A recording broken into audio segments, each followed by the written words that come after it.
Welcome back, everybody, to Two Guys and a Stack of Comics. Mike is still at San Diego Comic Con. We'll be checking in with him when he gets back in the next couple of days. But wanted to take some time to go over a review for Fantastic Four First Steps, a Marvel movie that seems like it was in production forever, a movie that seemed like it took forever to get here. The last superhero movie of 2025, and I think very solidly the best superhero film of 2025. Maybe a low bar, but I would actually say I think it's the best MCU film since Spider-Man No Way Home, which I think is a high bar. I think that's a good film.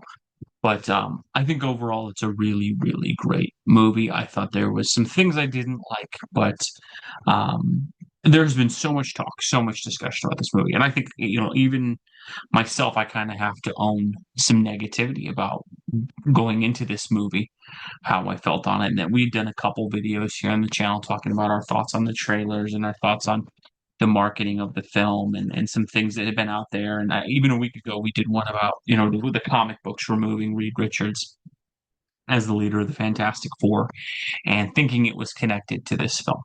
And so I got to kind of own that I was even overly negative and wrong about a few of the things that are in this movie and what it would do. And so I just want to walk through my overall thoughts on it. It will be a spoiler-filled discussion on the film, but also just talk about what I think was good, what I think worked, where I think there were some issues. So from the top, I'll get through the negative stuff first that I know people will bring up, and things that did bug me in the film that I think remove it from being like a perfect movie, which it's certainly not, but I think do take it down just like a slight peg. And so the first thing is the Silver Surfer. Now, as a comic book fan, I am jaded on this and that. Silver Surfer is probably one of my 10 favorite characters. He's one of the only characters that I have read, I believe, every single issue of the characters ever had. I think he's one of the most well written, one of the best characters in all of comics. And so the change they made to remove Norrin Radd and make it Shala Ball in the film, I think, was a poor decision. There are some plot elements that explain why they made that choice. I don't think it was necessary still, even with that. But I do think it not being Norrin Radd, nothing against the actress. I think her name is Julia Garner, who was in it, who did a fine job with the material that was there. I think the CGI on the Surfer was also a little bit weak. It really hasn't improved much. I think the 2007 or 2005 version, whatever it was, looked better on screen, but it was not bad. It's certainly not embarrassing Marvel CGI like we've seen in Love and Thunder and Quantumania. The character fell a little flat, I think, but they did integrate her being a female character into the movie in some ways, where it did work at times. I will always be annoyed that it wasn't Norrin Radd. I do think if you're a comic fan and that annoys you, I get it. I kind of just chose to go with it once the movie started, but I will never blame anybody for being like, no, man, that sucks. And because I think it sucked as well to not have that. I don't know why they chose Silver Surfer for the character in terms of I think you very easily could have used the Frankie Ray Nova character in the same role. It does seem like the MCU and the branding wanted to have, the name Silver Surfer attached to it. And there is a little bit built in. I mean, like Zenlaw is part of it, Galactus, and then in this version, Shalabal makes the sacrifice Norrin Radd did to save his planet. So they do use the Silver Surfer backstory. It's not a complete bastardization of the character the way that they did to like Marvel in Captain Marvel movie or Taskmaster. But I do think it was still lacking, and it was disappointing to see them not choose Norrin Radd. So I'll kind of get that out of the way at the top. I think if you go with what the film integrated, I think it would have been better to use Frankie Ray Nova, but I get it, and they did try to honor the Silver's backstory and integrate it into the plot. Second piece that did annoy me a little bit with the film, and it's the only other portion that I found just kind of off a little bit. the characterization of the Thing, I think there were some great moments, but there was just a weird comic book change in that this he has a different weird sort of love interest that made no sense that it not to be Alicia. And I felt like the Thing was downplayed in this movie. Now, the plot of Galactus, being a creature that's kind of so big that even Ben can't punch, the character does make it hard to find a huge role for him. I just think they could have done a better job of integrating him into the plot as a character. The Thing is the most popular Fantastic Four character, and so I think if you're a huge fan of Ben Grimm, you might be a bit disappointed in that he is definitely the fourth character in this movie. And I think if you wanted to see him have a bigger role, it's not that he's non-existent, it's not that he's just on the sidelines in the film. It's just they found a way to integrate every other character in a really major way, and Ben was kind of just to add along kind of character. Now he does have some great moments, and I think his name's Even Mossbachran did a pretty good job playing the character. But those are the two complaints that I would have for the movie, and I think those are the ones that most folks will point out. Really, after that, though, I have to say the movie was fantastic across the board, not to use the cheap pun, but just it was really, really good. I think the movie had some great visual effects to it. The 60s sort of backdrop that they used was great. It really worked. That retro futuristic kind of thing that they used, there was some really cool integration of different technologies and things.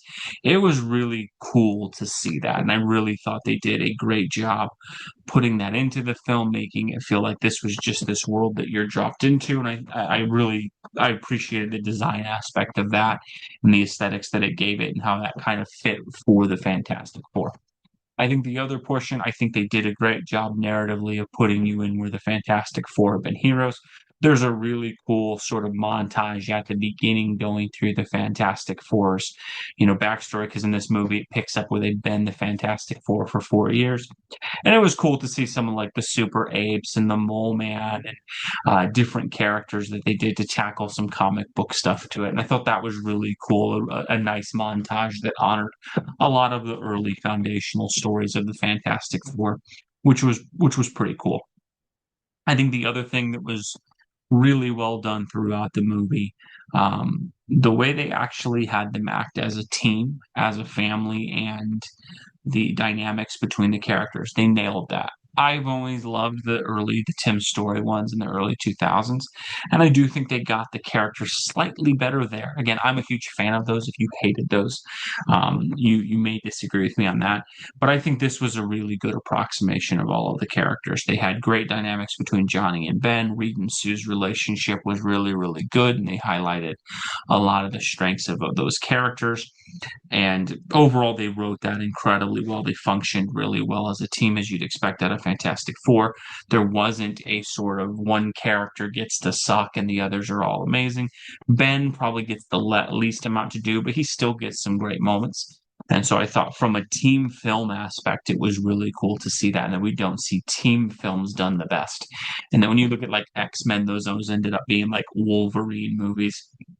Guardians of the Galaxy was pretty well balanced, but it always kind of fell to Peter Quill. I think even the Avengers films, it always kind of felt like Tony Stark with his really cool sidekicks.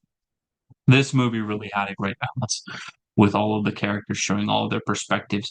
You didn't have one character become the punching bag for everybody else or anything like that. It was really well written, and I think the dynamics worked really well for that. So I'll kind of go through each character, what I thought about all of them, where I think this worked. I'll start with the most controversial one, which has been Pedro Pascal as Reed Richards. And I think, I myself did not think that was a great casting choice. I don't have anything against Pedro Pascal. I do like The Mandalorian quite a bit, and I thought he did great voice work in that. I know he's not often in the physical costume. He's there. I know there's been talk of Pedro Pascal fatigue and things like that. I just haven't watched a lot of stuff that he's in, to be honest. I'm not a fan of The Last of Us or anything like that.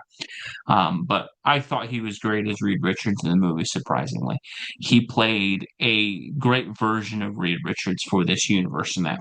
One of the things that bugged me in the trailer with how they presented it was he looked always kind of worried and sad and depressed and overwhelmed. And you kind of worried, like, is this going to be a weak version of the character? Is he just going to be the sad sack character who sits in the corner?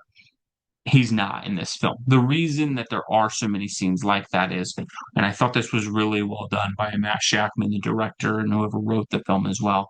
But had a scenario where Reed in this universe has been the guy who solved everything for everybody. And he has been able to use his intelligence, and he finally runs into an issue that he does not know how to fix.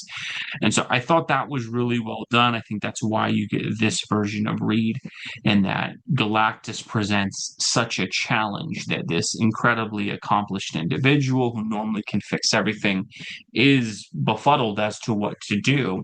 And I thought Pascal played that really well. I think he played the distant part of Reed Richards pretty well as well, where he's very science based. He's into things where he's always looking for the test tube esque solution to things. But they balance that really well with him being a good husband, being a good father, being a good friend. They really captured from the character from the comic books quite well. And there were some really cool standout scenes in this where early on, you have where the plot of the movie, and I think most people have sort of seen this in the trailers and such, is that Galactus essentially wants Franklin Richards.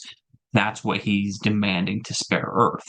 And I thought it was really cool and that they did do some scenes where Reed kind of balances that would be the easiest solution to just hand him over, but his paternal instincts won't allow him to do that. There's a great scene, I think, about 80% into the film where they're trying to figure out the plan of how to trap Galactus, and the easy solution is to get Franklin Richards, and Reed knows that, but he won't present it because he doesn't want to. And I thought that was really cool, and they end up using that plan. But I thought that was a great use of Reed Richards as a character to explore the comic book side of this character, who is very analytical, science based, numbers based, and all that, but always has this strong tether to his family. Uh, to me, Pascal was a standout in the film, and I did not think I'd say that. And I thought he was by far the worst casting choice they made. He ended up, in my opinion, being the best part of this movie, and the way they wrote Reed Richards. And he's the unquestioned leader of the team. That's one thing I was kind of surprised when the comics made the change, and I figured it was for MCU synergy. I don't know what the comics are doing that for, because it's not in this film. He is the leader. He plays it well. He did a great job. I think the way they cut the trailers did him a disservice, but he was great in the movie. Second character I'll kind of pivot to is Sue Storm, played by Vanessa Kirby in this. She was really good in the film as well. I think the fear with Marvel. A lot of people will talk about this, and this has been just a common trend. And whether you align, massively anti MCU or pro MCU, I think one thing that everyone can kind of look at is after Quantumania and after She Hulk and after all the movies they've done, there's been the girl boss, flawless character in a lot of Marvel stuff. And that doesn't apply to everyone. I think there has been some great characters like Yelena who have been introduced who are relatable and good for the audience. And I think Kate Bishop was another one that was good. But the fear was that this would be okay, Sue's just the most important character. She's the most important asset to the team. She's the one who gets all the standout scenes. And that's not the case in this film. She played a really good Sue Storm. She played, the balance of being this motherly figure who connects with everybody on the team. There's great moments with her and Reed. There's great moments with her and Johnny. They just did a really good job of writing her as a character, and it did feel like the character off of the page. There's no scene where she has to school the boys about something and make them look like idiots or lecture them. I thought the way they integrated her into the story worked really, really well. And while she does get, the climactic kind of finishing move on Galactus in this is her teaming up with the Silver Surfer for a few seconds, it's all part of the plan that they have. Ben is still doing things in that scene. Johnny is still doing things in that scene. Reed is still doing a very essential role in that scene. And so for a power set, hers was what made sense in that moment. And so this did not turn into, hey, the two girls team up and get it done kind of thing. It actually made sense quite a bit for what they were doing. And so overall, I thought that was cool. But yeah, Vanessa Kirby, great job. I thought her and Pascal had good chemistry. They played the roles really well. You bought them as a husband and wife. I think they did a fantastic job with that overall with both of them.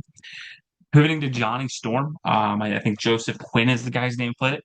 I don't think he was as good as Chris Evans, who I think most folks agree was the best part of those early movies and the way he played Johnny. But he's really good in the film.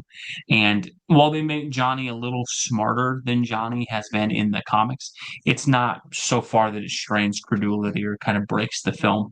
And they do explain why one of the key things he does is he kind of decodes the language the Silver Surfer is speaking in. And that's not the most Johnny Storm-esque thing, but again, I think the plot did a decent job of explaining why he was working on it, and that Reed's a new father. He's working up all these different strategies. He's working on this grand vision of things, and Johnny's able to find this huge detail. And I thought it was cool they integrated Johnny in that way. The CGI of his powers looks fantastic throughout the film. They used that really cool, and I did love the fact that Johnny can come off as the sort of selfish, self-aggrandizing character.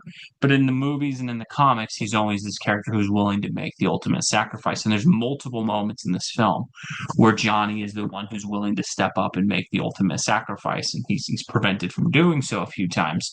But overall, I thought that was good. I thought that captured some essential pieces of the character, got the heart of who Johnny was really well. They did a great job with him. I thought he was great. The portion that I could see folks getting frustrated with, he is a little flirtatious with the female Silver Surfer. Now that's in line with Johnny Storm to be flirting with a, female character. It is weird, Human Torch, Silver Surfer, and that's where I think Nova Frankie Ray would have been a better character to choose. But it fits with Johnny's personality, and it wasn't over the top. What I did appreciate, I think, with worse writing, they could have easily made him the doofus character or a caricature. There was talk of him being, lightened, and I think again some of this is really bad quotes and things from Marvel about how they were marketing the film and publicizing the film. And again, some of that goes on, folks like even like myself who kind of jumped on those things and thought, man, this is gonna be rough.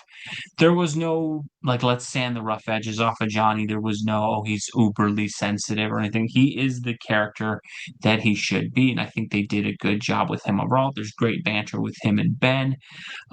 Overall, he was a great character in the film. I think Joseph Quinn did a good job. Not as good as Chris Evans, but I think he did great. The thing is, the last one I'll kind of get to. I think the scenes he's in are great. I think even Moss Baccarin, I believe the guy's name, did a good job. I did miss a little bit of the gruff edge voice for Ben, and so that's one weird change they made. But Ben overall was well done. They have the eyebrow from the Kirby style comics that's there. That looked good. It's the best the thing has looked on screen. His scenes are not the greatest. They do have Ben more as a pilot in this than the enforcer of it. There are a few scenes where you see his strength displayed and things like that. But overall, he got the short end of the stick of the characters, and he just didn't have a ton to do with the plot. I don't think they felt a great way to integrate him. But overall, he was pretty good. And I think that's more just a part of the specific plot of taking on Galactus. When you have a villain that's that big, it's kind of hard for Ben to just punch the character. And again, that's kind of Ben's thing. He does get a lot of cool moments of being like a good uncle, a good friend, and that really fit him well. So I thought they did great there. And I think where they honored the comics quite well was Galactus as a character. And him showing up, they did such a good job visually capturing the character. I think it's Ralph Ineson who played the character. Galactus is fantastic. He is suitably menacing. He's destructive. They didn't turn him into some mustache twirling weird villain or anything like that. He is the suitable force of nature they should be. And there's some great scenes at the end with him just rampaging through the city where you kind of, not rampaging, that's the wrong word, but just kind of walking through the city. And it really captures the destructive force that Galactus could be. And I thought that was really, really well done. Visually, he was an impressive character. They captured his powers really well. There's some great moments where he kind of just has this like smirk of disgust toward these small human beings. And I thought that was really, really cool. A Silver Surfer is the weak point of the film for me. I discussed that a bit at the early end of it, and so if you don't like the Silver Surfer being changed, like me, that's going to bug you. What I will say, if I had to defend it at all, I do think what they tried to do in this movie, largely, they do a parallel in terms of the main struggle is the Fantastic Four don't want to surrender Franklin Richards, Reed and Sue don't want to give up their child. And they kind of paralleled that too in this version of the film. Shala Ball had a kid, and the reason she chose to serve Galactus was to save her child and her planet, and that's why she became the Silver Surfer. Again, it does parallel a bit of Nora and Rad in terms of him sacrificing himself to save his planet. And so that might bug you. But what they really tried to do with this is a parallel of what eventually turns the Silver Surfer around is the surfer realizes they're protecting a child, and it triggers the turnaround, and the surfer kind of turns against Galactus at the end. It wasn't done over the top. I think they did do a good job of, other than the speech where I herald his end, which I thought just wasn't delivered with enough menace at all. But I do think overall the surfer, the powers were captured pretty cool. The visuals weren't the greatest, but it was pretty good. There is a fantastic chase sequence with a Fantastic Four escaping Galactus, and you see the Silver Surfer fighting him. Overall, it was pretty impressive, and I think they did a good job capturing that. Where I think this movie will stand out for a few folks, to kind of touch on a few things here at the end after going through the characters. One, I think there was a lot of love for Marvel Comics in this, which is a surprise for the MCU. And the Silver Surfer change aside, if you kind of siphon that off and silo it, there's a really cool cameo in the film. Not as a cameo, but like a reference in that at some point there's a chase sequence, and they're kind of going through the city, and you see a workshop with two gentlemen working in there, and it very clearly was supposed to be Stanley and Jack Kirby, with it even looked like some Kirby drawings of early, I think, timely comics on the wall, which I thought was really, really cool and a good way to visually honor that. There's a great Jack Kirby comment at the end that kind of captions the film. They put this on Earth 828, which was to honor Jack Kirby's birthday. And so there's a lot done with that. And I think the visuals of Galactus and Ben Grimm, clearly they adapted some things from Kirby really, really well. They embraced the comic books of the Fantastic Four, again, outside of the Silver Surfer, where characters like the Mole Man were in there. Red Ghost doesn't show up, but they have his super apes, and he's referenced. Herbie is in the movie quite a bit, and I thought that was really cool to see them actually embrace the comic book stuff that was there in a way that Marvel hasn't done. Again, I know the Silver Surfer will come up for a lot of folks, as it did for me, but I think if you siphon that off and look at the rest, they really captured quite a bit of the comic stuff really well. Overall, the other two pieces that I think are surprising with this, the MCU lately has felt like homework. And this movie is completely isolated from the MCU, other than the post-credit stinger, which even that, obviously in that stinger, Doctor Doom shows up. Doctor Doom's not exactly connected to the MCU at this point. We know he will be, but that's the first appearance of Doctor Doom. And so it's nothing where you're like, oh, you need to have watched 10 to 12 movies before this or anything. This really stood on its own as its own adventure. It was self-contained. You get a satisfactory plot. You didn't need to watch 20 TV shows. You don't need to know 15 different references. You don't have to be up on She-Hulk or watching 4 Disney Plus shows. This exists on its own. It's siloed off on its own. And I thought that was really enjoyable for fans, and that it kind of felt a lot more like an early phase Marvel movie, where you used to be able to enjoy these things without having to watch, 47 chapters of things to really get the full context. And I thought that was really well done. Lastly, and I think most impressively, and I hope Marvel kind of takes the cues from this, and I thought this was there a lot in Thunderbolts too. Marvel got kind of cringy with its humor. I think when you look at the early, I don't know if it was Phase 4 films post Endgame, stuff like Ant-Man and the Wasp, Quantumania, and I think even Superman had this, where too many jokes, over the top, humor in the film, not letting moments kind of leave any emotional impact. We had to throw a quippy joke or a weird pop song or something like that in there.